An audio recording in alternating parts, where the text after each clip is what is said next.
Un gran reto de todo abogado cuando vas a entrar a juicio es saber qué son las objeciones. ¿No? Vamos a empezar con un libro, a un autor peruano, Juan Carlos Portugal Sánchez, para que compren ese libro, para que lo lean, para que lo discutan y sobre todo para los que están litigando. La objeción como herramienta de litigio en juicio oral, consejos prácticos, Juan Carlos Portugal Sánchez. Esto lo encontraba en Telegram, pones ahí el nombre del libro y en Telegram figuran. Bien, sigamos. El abogado también ofrece sus servicios como abogado, así que es más, hoy en día es el abogado de la presidenta de la República del Perú, no es cualquier abogado, es muy bueno litigando. Tenemos que leer el prólogo. Ryan Stigar, al referirse a la expresión objeción, anota: ninguna palabra resume mejor la naturaleza emocionante del sistema adversarial norteamericano. Nos recuerda la época medieval, cuando las disputas eran zanjadas mediante duelos en la plaza del pueblo. Hoy, el juicio por combate ha sido reemplazado por el juicio mediante argumentos. Los ataques y las defensas de las espadas han sido reemplazados por las mociones, los argumentos y, por supuesto, las objeciones de juicio.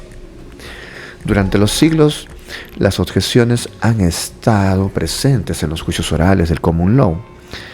Siguiendo esta tradición, por ejemplo, la regla 104A de las reglas de evidencia de Puerto Rico regula las objeciones, reiterando así lo dispuesto en las reglas federales de evidencia de los Estados Unidos. La doctrina ha distinguido las general objections, donde no se le añade ningún fundamento porque el mismo surge claramente del contexto de la evidencia ofrecida, y las specific objections, en las que se indica en detalle las razones por las cuales la evidencia ofrecida es legalmente insuficiente para ser admitida. En estos sistemas procesales, la práctica de las objeciones está más que depurada, al punto que se considera un arte. Para Latinoamérica, recomendamos que las objeciones se fundamenten de manera corta, breve, específica, precisa, puntual, concisa y sintética, o como se señala en la obra, que ahora se prologa, con fundamento resumido, evitando a toda costa convertirlas en mini alegatos, argumentaciones, ejercicios académicos, demostraciones, explicaciones o discursos. El desarrollo del juicio oral debe mantener separadas la fase probatoria de la fase de alegaciones. La práctica forense de las objeciones no ha tenido desarrollo en la tradición del derecho eurocontinental ni latinoamericano, pero eso no significa que no se las consagre en el respectivo sistema probatorio. Todo sistema procesal consagra reglas de prueba y necesariamente tendrá que arbitrar mecanismos procesales para garantizar la aplicabilidad y respeto de esas reglas. Y es que las objeciones no son fines en sí mismos, sino la consecuencia natural de que un sistema procesal consagre reglas de prueba. Por eso, el adecuado entendimiento de las objeciones supone el dominio del sistema probatorio, que en el common law se conoce como las rules of evidence.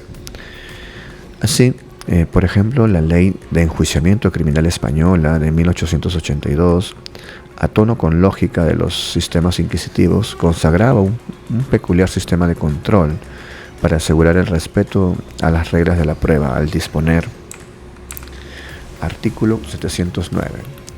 El presidente no permitirá que el testigo conteste a preguntas o repreguntas capciosas, sugestivas o impertinentes. Contra la resolución que sobre este extremo adopte, podrá interponerse en su día el recurso de casación.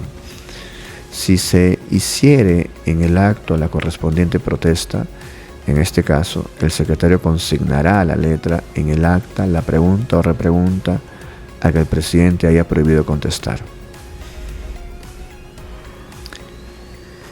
Este primitivo sistema de objeciones establecía un control previo en cabeza del juez de la causa y otro posterior a cargo del Tribunal de Casación, lo que demuestra que todo sistema probatorio debe contar con mecanismos para proteger sus reglas de prueba. El Código Procesal Penal peruano tiene en parte elementos propios de las Rules of Evidence del Common Law, como lo demuestra precisamente la consagración, entre otros, del Instituto de las Objeciones. Y es allí donde radica la importancia del presente libro. De ahí que no aciertan algunos operadores jurídicos peruanos cuando a toda costa pretenden desligar al Código Procesal Penal peruano de cualquier influencia o relación en los sistemas del Common Law. Dicha influencia se percibe claramente en puntos específicos y muy especialmente en el sistema probatorio. Como le advierte el doctor Juan Carlos Portugal Sánchez en este libro, las objeciones como herramienta de litigio en juicio oral, consejos prácticos. Efectivamente, el Código Procesal peruano consagra la posibilidad de que las partes puedan objetar las preguntas que se formulen, con lo que no admite duda la adopción legislativa de este importante mecanismo de control sobre las reglas de prueba. Pero de aquí no puede inferirse, y esta premisa se encuentra presente en la obra, que no se puedan objetar las respuestas, pues las reglas de la prueba también pueden resultar quebrantadas cuando es el testigo quien hace uso de la palabra durante la diligencia de testimonio. El presente libro está pensado y diseñado en función del proceso penal peruano, regulado en el Decreto Legislativo 957 del 2004. De este sistema procesal penal se ha dicho que no es solo acusatorio, sino que en él tiene especial importancia la contradicción de las partes. Entonces, así que podemos hablar de un sistema acusatorio contradictorio. Lo que se busca con esta denominación es solo poner atención a la importante labor de las partes en el proceso penal. Precisamente por este aspecto, queda aún más claro que en el Perú se consagró el mecanismo anglo-norteamericano de las objections, pues no existe otro que materialice de manera más efectiva y eficaz la contradicción a cargo de una parte durante la práctica de la prueba por la contraparte. Sin embargo, como la nota Portugal, las objeciones no se limitan a las preguntas y las respuestas, o sea, a la prueba, pues se extienden a muchos otros ámbitos del proceso penal, y en este criterio acierta y coincide con la doctrina comparada. Así, por ejemplo, el juez Wetke advierte en su sencillo pero útil manual sobre objections, que éstas no solo se pueden presentar con respecto a la evidencia, pues hay otras etapas del juicio en las cuales una parte puede objetar un determinado comportamiento, como los alegatos de apertura o de conclusión, y ante la conducta inapropiada de las partes o del juez. El Código Procesal Penal peruano ostenta la singularidad de consagrar un doble control a las reglas de la prueba. 1. De un lado el control previo mediante las objeciones y 2. De otro lado un control posterior mediante el recurso de reposición que procede contra la decisión por medio de la cual el juez resuelve la objeción. Este tipo de control posterior es extraño a la lógica de las objeciones en el Common Law, donde se entiende que el juez resuelve de plano sin que quepan recursos contra su decisión, por tratarse de asuntos de mero trámite. Creemos que la posibilidad de recurrir la decisión que resuelve las objeciones genera una innecesaria dilación en el trámite del juicio, cuya supresión debe ser considerada en futuras reformas legislativas en el Perú. La obra, que ahora se prologa, bien cumple el cometido que anuncia desde su título. Suministra consejos prácticos sobre las objeciones. Para ello recurre a variedad de ejemplos que le entregan al lector las herramientas y nociones básicas para desempeñarse adecuadamente en esta materia. La esencia de estos consejos se sintetiza en lo que Portugal denomina los 3 mandamientos de toda objeción. 1. No objetar al bulto. 2. No formular objeciones temerarias. Y 3. La mejor objeción es el silencio. Todo ello apunta a lo que podríamos denominar una perspectiva minimalista de las objeciones en juicio, pues los casos no se ganan a base de objeciones, estas son apenas herramientas de litigio, por lo que se debería objetar lo estrictamente necesario. Finalmente, en materia de objeciones, siempre alguien pierde. Y cuando usted pierde, debe estar listo para seguir como si nada hubiese pasado. Al abordar el tema de la objeción por objeción o doble objeción, también denominada objeción a la réplica de la objeción, Portugal denuncia como acierto la mala praxis consistente en que el interrogador utiliza hábilmente el espacio de la réplica respecto de una objeción planteada para sugerir al testigo una determinada respuesta de lo que debe decir. Ello debe complementarse, agregamos, con la denuncia de otra mala praxis, que tampoco debe prosperar en nuestros sistemas procesales. Una parte se vale del mecanismo de la objeción para telegrafiar, advertir o adiestrar a su testigo sobre la manera como debe responder cierta pregunta de la contraparte que afecta a su teoría del caso, o para insinuarle al juez argumentos que lo inclinen a valorar la prueba en cierto sentido.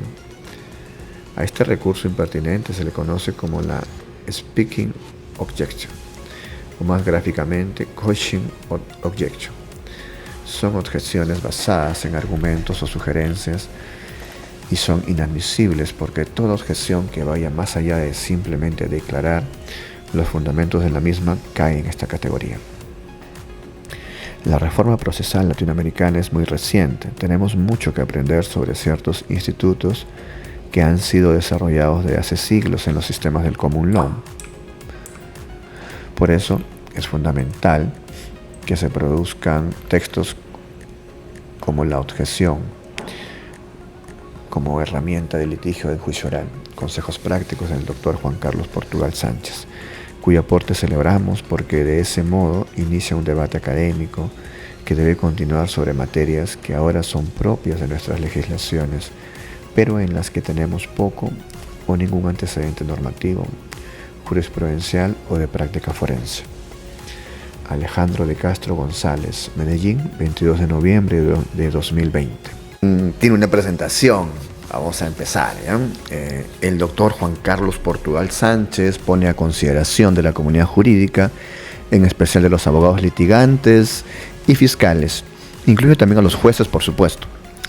Su libro, La objeción como herramienta de litigio en juicio oral, consejos prácticos. Se trata de una monografía residenciada en una temática aparentemente práctica, pero que en pureza tiene un profundo contenido teórico, en tanto en cuanto es menester que el operador jurídico tenga una sólida formación en derecho penal y derecho procesal penal, así como en criminalística y psicología forense, en especial de las características de las fuentes, medios de prueba y de calidad de la información que pueden proporcionar, muy en particular cuando se trata de prueba personal, la más influenciada en su ejecución por los principios de contradicción, inmediación y oralidad. Presentar de modo previo una concreta estrategia procesal para abordar un asunto penal requiere 1. Identificar lo singular y específico del caso concreto. 2. Fijar sus bases dogmáticas. En última instancia, se trata de resolver si se está ante un hecho delictivo y si el imputado, autor o partícipe, es punible. Y 3. Establecer las fuentes y medios de prueba decisivas para su solución desde una perspectiva de su legalidad, pertinencia y utilidad, así como de su calidad, credibilidad o fiabilidad, sentido inculpatorio y suficiencia. En función a estas notas, características mínimas, puntualmente los abogados defensores plantearán la resistencia u oposición a la acción y pretensión acusatoria.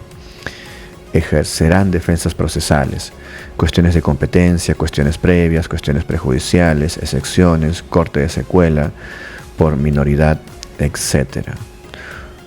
O propondrán defensas de fondo, aceptarán total o parcialmente los hechos. Los negarán, determinarán las pruebas de descargo, cuestionarán las pruebas de cargo, introducirán distintas, alegaciones jurídico-penales, sustanciales y o vinculadas a la determinación de la pena y formularán petitorios alternativos. 2. Las objeciones se ubican en lo que se denomina por la doctrina procesalista Defensas de Fondo, referida a la imputación y su esclarecimiento y debate, y se centran en lo que el autor designa el control de la información producida por la prueba en el juicio oral. Sin duda, forman parte del principio de contradicción y de la garantía de defensa procesal. No es un problema adscrito a los principios de bilateralidad o de igualdad de armas y por ende de la garantía del debido proceso. Las objeciones, según la propuesta del autor, quien tiene una concepción amplia de la institución, no solo se centran en el interrogatorio a los órganos de prueba, testigos, peritos e incluso imputados, sino también abarca las pretensiones provisionales de las partes al inicio del juicio, que el Código denomina alegatos preliminares. Artículo 371, inciso 2 y 3, Código Procesal Penal. Y las pretensiones definitivas, que se rotulan como discusión final, ¿no? Artículo 386, Código Procesal Penal. Es evidente que respecto al interrogatorio directo, propio de nuestro sistema procesal, que no modelo procesal, la finalidad de una objeción es evitar que se respondan preguntas inadecuadas o prohibidas, por lo que éstas han de estar dirigidas a preguntas concluidas en su formulación y han de ser oportunas, precisas y fundadas.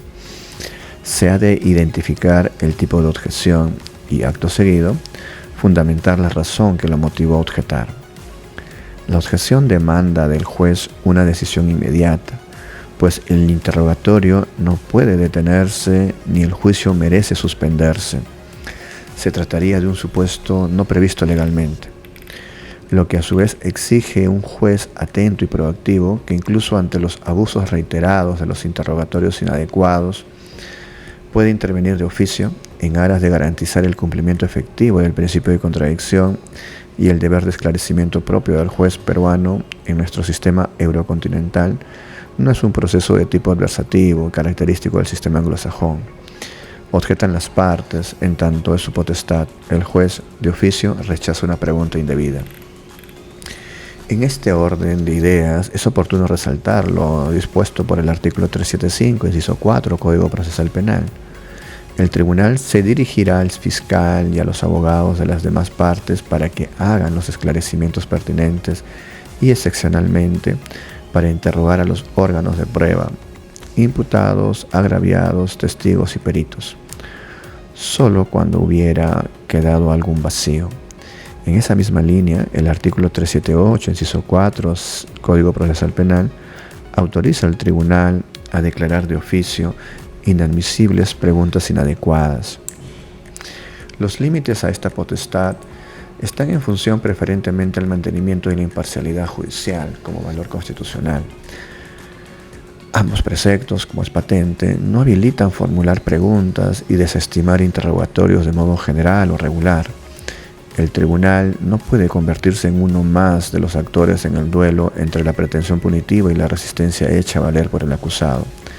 Debe ejercerla en forma excepcional y con mesura. Solo puede utilizarla para aclarar algunos de los aspectos sobre los que ha versado la prueba y que las preguntas de las partes no han logrado esclarecer suficientemente, o cuando se está ante un interrogatorio abusivo o excesivo. Una cierta iniciativa del juez en estos ámbitos no es incompatible con el principio acusatorio, con el derecho de defensa y con el derecho al juez imparcial, lo que es admitido por los ordenamientos procesales penales eurocontinentales. España, Alemania, Italia, Francia y Portugal. Así lo ha recordado, por ejemplo, la sentencia del Tribunal Supremo Español 467-2020 del 21 de septiembre, Fundamento Jurídico 2. El Código Procesal Penal especifica el marco jurídico dentro del cual debe desenvolverse el interrogatorio de las partes. En los artículos 170.6, 376.2, 378.2, Código Procesal Penal, se fijan las reglas correspondientes. El artículo 378.4, CPP, autoriza la objeción a las preguntas que se formulen. Y el artículo 376.3, Código CPP, prevé la intervención del juez en el interrogatorio y la declaración de inadmisibilidad de las preguntas indebidas, sea a pedido de parte, mediante las objeciones o de oficio. Desde luego, otro escenario en el que las objeciones tienen lugar es cuando el periodo probatorio del juicio oral se encuentra, uno, en el paso de oralización de la prueba documental y documentada. Artículos 383 y 384 CPP. 2. En el paso de proposición y ejecución de la prueba final. Artículo 385 CPP. O antes, cuando se inicia el paso de prueba material. Artículo 382 CPP.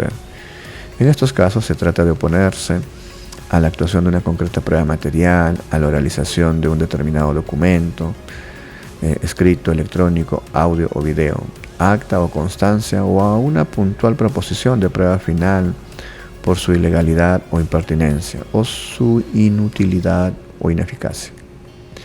En cambio, estimo, no se puede calificar de objeciones lo que, desde la perspectiva contradictoria, las partes formulan en sus alegaciones iniciales y finales. El autor las denomina objeciones atípicas, que incluye además 4 modalidades de preguntas que califica de indebidas. No responsiva es un adjetivo que se refiere a que una pregunta no ha sido respondida. En línea de referencia y argumentativa, no se trata de producir información relevante y útil para formar la convicción judicial, sino de plantear su propia posición procesal respecto del asunto en juicio y alegar, entre otros puntos, sobre el mérito de la prueba por actuar o ya actuada. Aquí no se plantea un incidente de previo y especial pronunciamiento, sino se propone una determinada interpretación de los hechos y de las pruebas, y además una solución jurídico-penal al tema en discusión.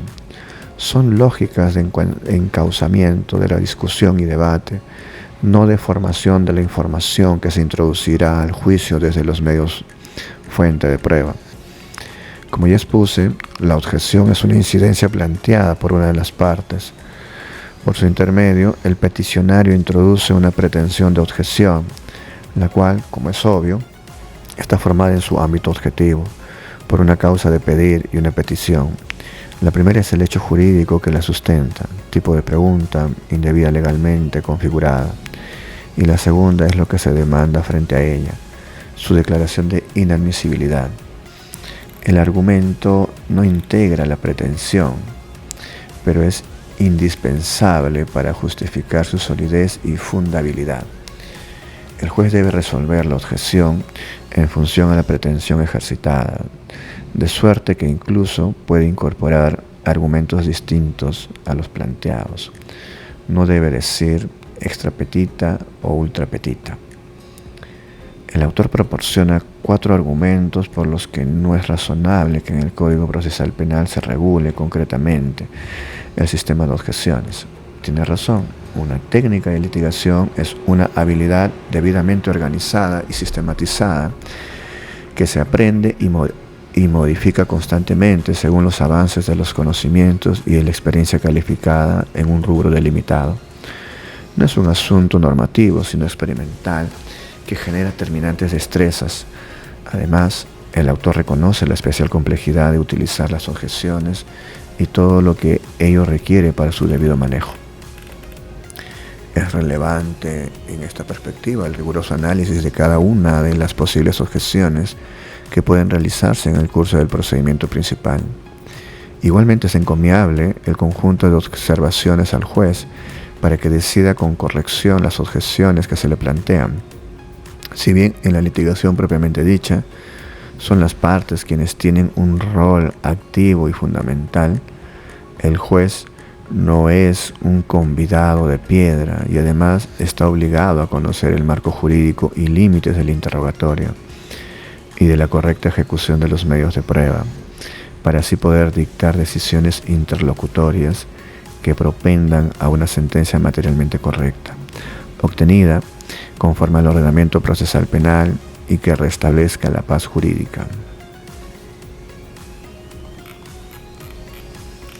Finalmente, no puedo dejar de felicitar al doctor Portugal Sánchez por este esfuerzo sólido y bien fundado de presentar uno de los temas novísimos en el que los operadores jurídicos deben estar familiarizados. Creo, igualmente, que la litigación oral no puede desconocer el marco conceptual del sistema de derecho penal, derecho procesal penal y derecho de ejecución penal y sus ciencias auxiliares. Y por ello no puede otorgársele una relevancia sobredimensionada al margen o por encima de lo propiamente normativo. El justo equilibrio es lo ideal. Y claro, no se puede ser un buen operador jurídico sin el conocimiento de la litigación oral, y menos sin el manejo del derecho. La estrategia procesal pasa primero por un conocimiento jurídico relevante y a continuación por una conducción del proceso que privilegie el entendimiento certero del caso concreto, simultáneamente con una técnica eficaz para cuidar la calidad y legalidad de la información que se vaya introduciendo desde las fuentes, medios de prueba que han de actuarse. Esta obra merece leerse. Su contenido es idóneo al fin que se propuso el autor. Marca un rumbo muy claro respecto de la litigación oral en el Perú y traza pautas que merecen examinarse y en su caso desarrollarse. Ciertamente muchos de sus puntos, posiblemente algunos, no estén de acuerdo. Es inevitable y saludable que así sea, en bien del desarrollo del derecho, pero no se trata de aprobarla íntegramente, solo de resaltar su orientación, su temática y la solidez de sus argumentos. César Eugenio San Martín Castro, profesor principal, PUCP, juez supremo titular, Lima, octubre de 2020. Una última presentación, esta vez del autor. 40 tipos de objeción presentes en el marco de un juicio oral. Se los presento. La objeción como herramienta de litigio en juicio oral, consejos prácticos, es más que un llamativo título de libro. Representa una herramienta de trabajo para todo abogado o abogada que hace de su vida diaria una especial carga emocional dedicada al sacrificio de la sociedad, de la víctima o de la libertad de un ser humano.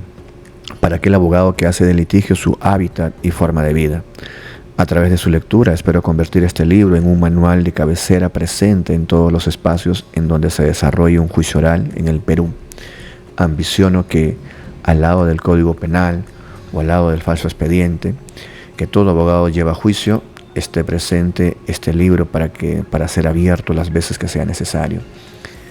Quiero poseer al lector en ese deseo perverso de leer íntegramente el libro y no descansar hasta lograrlo, como John Katzenbach a través de su paranoica obra El psicoanalista, Erlands Gamboa y su excitante Enciclopedia del Crimen y el Castigo, José Antonio Vázquez Taín y sus grandes juicios de la historia, y el apoteósico veredicto de Michael Connelly. Lo hicieron conmigo desde el 12 de febrero del 2019 hasta el 19 de octubre de este doloroso año.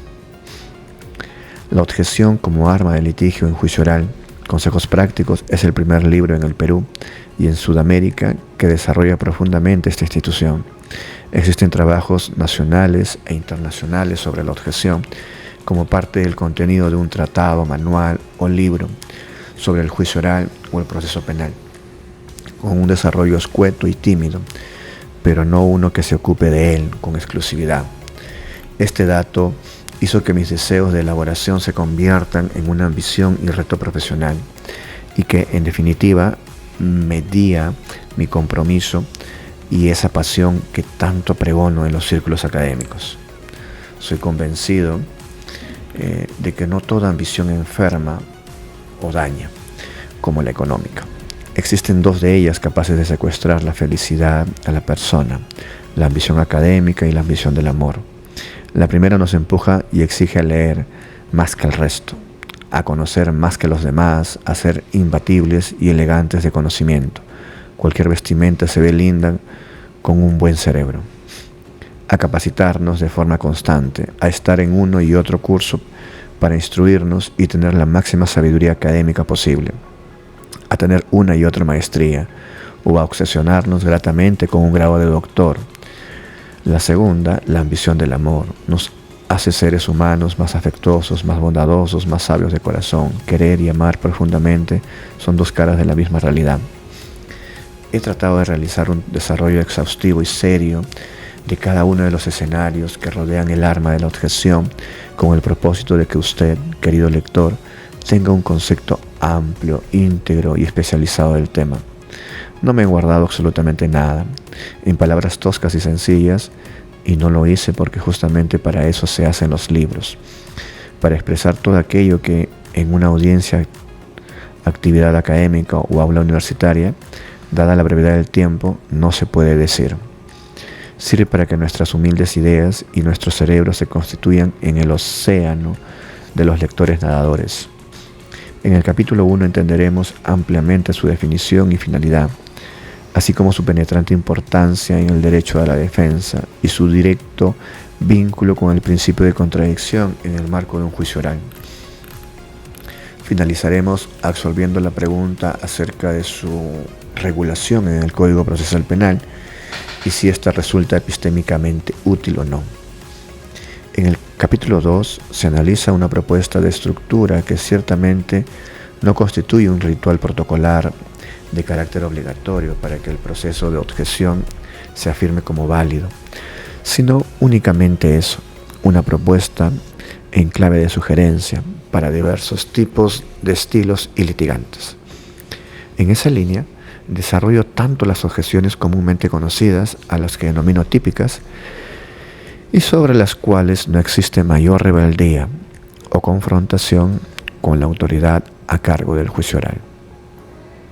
Cuando las objeciones extraordinarias, a las que llamo atípicas, y la necesidad apremiante de otorgar una especial dosis de argumentación debido al desconocimiento judicial que pueda presentarse al momento de su protesta.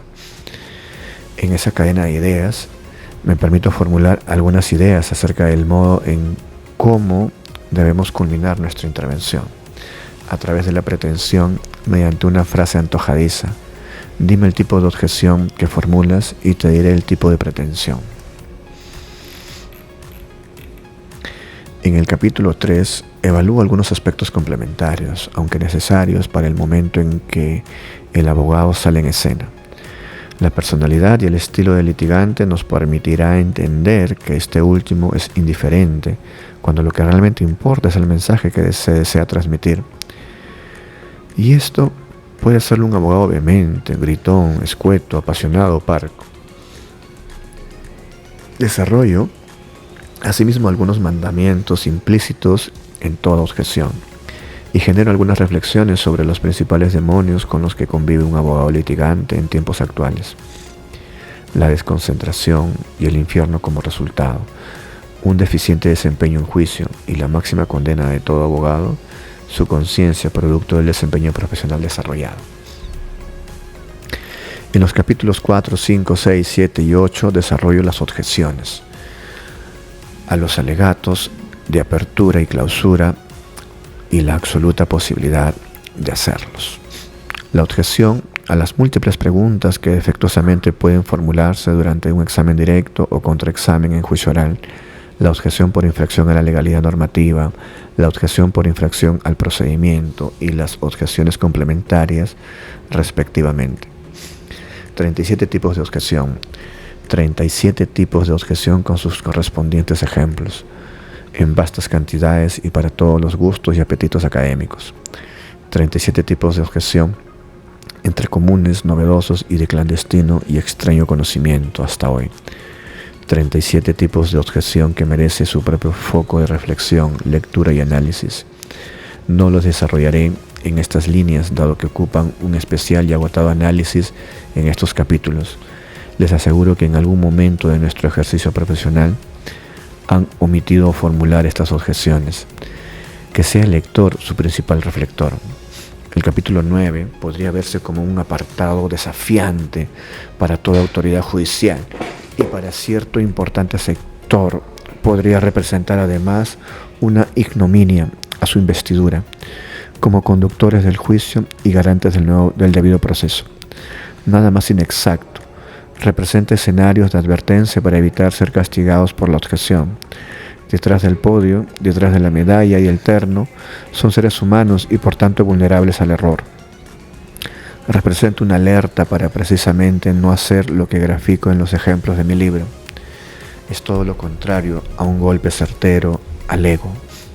Allí, además, podremos conocer si la objeción es únicamente deducida a nivel de los litigantes o si la autoridad judicial de oficio puede realizarlo. Conoceremos a los distintos estilos de jueces dentro de un escenario de objeción, al juez excesivamente democrático, que otorga el uso de la palabra a diestra y anchas, activando el mecanismo de la réplica y dúplica, una y otra vez para llenar su decisión de abundante información, al juez moderado o al juez práctico. Muchas autoridades judiciales se verán reflejadas en estas líneas. El libro trata de democratizar el rol del juez en sus roles de director de debate, de interrogador reglado por excepción y de productor de prueba en juicio. Me he ocupado en desarrollar 2 definidos capítulos en ellos, precisamente por lo valioso que representan para nuestro sistema. Y efectivamente, el capítulo 10 constituye un homenaje a manera de recomendación, un homenaje supremo, respeto a su importancia en nuestro país, a la Dama de la Justicia y a su venda. El capítulo 11 nos propone diversos momentos en los que frente a un acto procesal pueden coexistir 2 o más objeciones. El concurso de objeciones es una posibilidad de recurrente presencia en los juicios orales que merece un escrutinio especial del lector.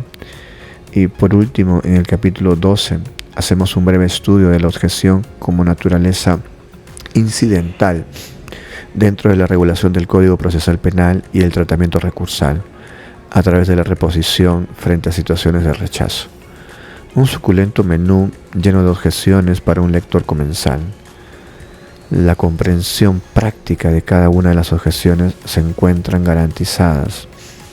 El libro cuenta con más de 140 ejemplos en escenarios diversos, con estilos y argumentaciones distintas y con reacciones de diverso tipo por parte de la autoridad judicial. Se ha tratado incluso de desarrollar algunos ejemplos extremos, desmedidos del día a día.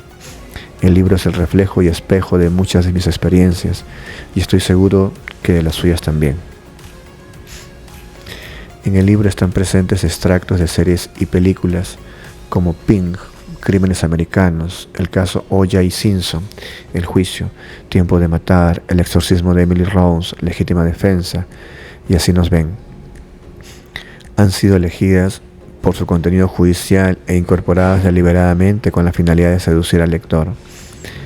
Es momento de los agradecimientos. Roger Vilca, mi querido amigo, mi absoluto reconocimiento y gratitud a ti, colega arequipeño y empresario inteligente del derecho, por convertir a LP Pasión por el Derecho tu majestuosa obra en la plataforma editorial que permite que en estos instantes numerosos ojos estén hoy leyendo mi libro. Gracias por bancarte la propuesta de este joven abogado ayacuchano que se siente muy orgulloso de formar parte de tu círculo de amistad. Gracias por aceptarme el capricho de otorgar precios diferenciados para profesionales y estudiantes. Tu sentido sensible de responsabilidad social como empresa te hace grande. A Ángela Aranda Rojas por la magnífica diagramación, diseño y edición, por su generosa y respetuosa espera, y en general a todos aquellos que hicieron esto posible, desde la logística hasta la difusión y publicidad, a toda la familia de LP Pasión por el Derecho. Feliz 5º aniversario. Desde las aulas escolares siempre estuve rodeado de quienes me representan un concepto de superación personal y profesional. Lo emulé en mi formación universitaria en las aulas de la Facultad de Derecho de la Universidad de San Martín de Porres, y hoy lo veo replicado en todos los que conforman mi firma de abogados. Alfonso Cacique Bazán y Luis Castro Grados, grandes colegas y profesionales del derecho. Me alegra tenerlos como parte de nuestro equipo. Me permiten descansar tranquilo y en confianza. Alfonso, gracias por tu interés en la selección de algunos textos y videos y la sugerencia de incorporar la objeción a la reserva profesional. No solo estoy sitiado de quienes portan una medalla o unos dígitos de colegiatura, sino también de aquellos que están a un paso de serlo, a quienes formaron parte, Sheila Cusi Fabián, Fabio Mesa Quesquén, Horario Herrera Calderón, Emily Luna Corimaita, Yuliño Rivera Morales, Iván Cisneros Rodríguez, y con quienes todavía forman parte de este camino, Catherine La Madrid Hermosa, Renzo Córdoba Torres y Piero Vilches Cabeza. Mi profundo respeto a vuestros cerebros e inteligencia académica. Felizmente no soy persecutor de la legalidad, porque realmente mi nivel de preparación sería mucho más riguroso con ustedes de adversarios. Acuérdense de sus nombres. Esto es también para quienes fueron directamente responsables en mi formación de abogado penalista. ¿Cómo olvidarlos? Al doctor Raúl Peña Freire por el inicio, a Alex Ricardo Guerrero Sánchez por mi primer encuentro amoroso con el derecho procesal penal y por el debut como asistente de cátedra en ese curso, apenas en mi embrionario sexto y séptimo ciclo. A Carlos Rivera Paz por su paciencia y exigencia y por el calentamiento en el litigio. A Edward Álvarez Irala por su confianza y el debut. Gracias a todos ustedes por su formación.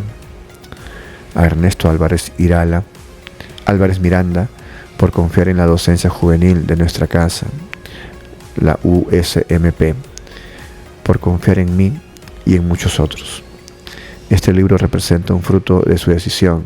A Miriam Chenone Ordinola y Denise Valares Omares, por tanto cariño y apoyo en mi hermoso paso por la UPSJB, en donde espero regresar. A mis profesores en la Facultad de Derecho de la USMP, mi alma mater amada, en vida y cielo, y en la maestría de Derecho Penal en la PUCP. A César Eugenio San Martín Castro y Alejandro de Castro González, por esa grandeza de dedicarle importantes reflexiones a mi libro. Seré infidente de nuestras comunicaciones con el lector. Al comunicarme con ellos, les manifesté mi deseo de ver el contenido de sus magníficas plumas en mi libro. Quiero que el mejor libro, con cierta arrogancia desmedida por la emoción de parte mía, sobre objeciones, tenga al mejor juez supremo de justicia de la República y tratadista del derecho procesal penal de mi país, y al mejor abogado litigante, en mi concepto, de Sudamérica, como presentador y prologuista respectivamente. Les dije con cierto temor a un probable y legítimo no gracias, debido a sus conocidas cargas laborales y ocupaciones con la academia. Sus respuestas se encuentran en mi libro. Gracias con mayúscula, por esa nobleza, por sus elogios, por darle brillo a mi trabajo, pero principalmente por disentir de algunas ideas. Tenerlos en el libro representa un verdadero galón académico de todo que todo abogado desearía tener. A mis padres, Carlos Manuel y Carmen Gladys, y a mi hermana Elsa Mireya, mi damita, por sus palabras de aliento cuando el cansancio y el desgano cobraban un rol protagónico, y por estar detrás día a día haciéndome recordar de la existencia de muchas personas que expectaban el estreno del libro y que no podía defraudarlos. Ese empuje fue crucial.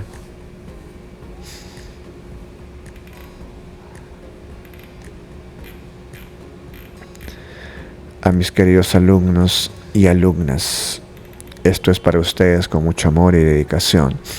A todos sin excepción, a quienes formaron parte de la Cátedra de Derecho Constitucional 2, de Derecho Procesal Penal 2, de etapa intermedia y juicio oral, de litigación oral, de bases de derecho penal y de análisis jurisprudencial penal, procesal penal, en la Facultad de Derecho de la Universidad de San Martín de Porres. A mis alumnos de la Facultad de Derecho de la Universidad Particular San Juan Bautista, y a mis alumnos de la maestría en Derecho Penal en la Universidad Nacional San Cristóbal de Huamanga. A quienes pasaron a las rondas semifinales y finales y en los ejercicios de simulación de audiencias y juicios que realizamos. A quienes obtuvieron los trofeos como mejores representantes del Ministerio Público, de la Defensa Técnica y del Actor Civil. al mejor examinador y contraexaminador de testigos y peritos, a los mejores litigantes en desarrollar los alegatos de apertura y clausura, al mejor objetador, al mejor oralizador de pruebas documentales, al mejor juez o jueza, a todos ustedes que compitieron y desafiaron su estado de confort asumiendo roles de verdaderos litigantes. Este libro es suyo también para quienes desafían sus propios miedos y asumen niveles de representación mayor en los concursos de litigio universitario. Esto es también para ustedes. Quiero que sepan que mi libro, así como la docencia, lleva a cabo a cada uno de sus nombres y por ustedes la razón de mi amor hacia ella. El cariño, la admiración y el respeto académico que inmerecidamente tienen sobre mí representa la gaviota de oro de todo profesional. Los aplaudo de pie. A Dios, a Don Bosco y a la Virgen María Auxiliadora por permitirme respirar y cumplir este sueño y brindarme las energías necesarias para concretarlo, por darme vida y salud, bienes escasos en tiempos actuales. Espero contribuir con todos y todas ustedes a través de esta obra, porque quien no enseña y publica lo que sabe, no merece saberlo. En mi refugio, Girón 28 de julio 143, Huamanga, Ayacucho, el autor.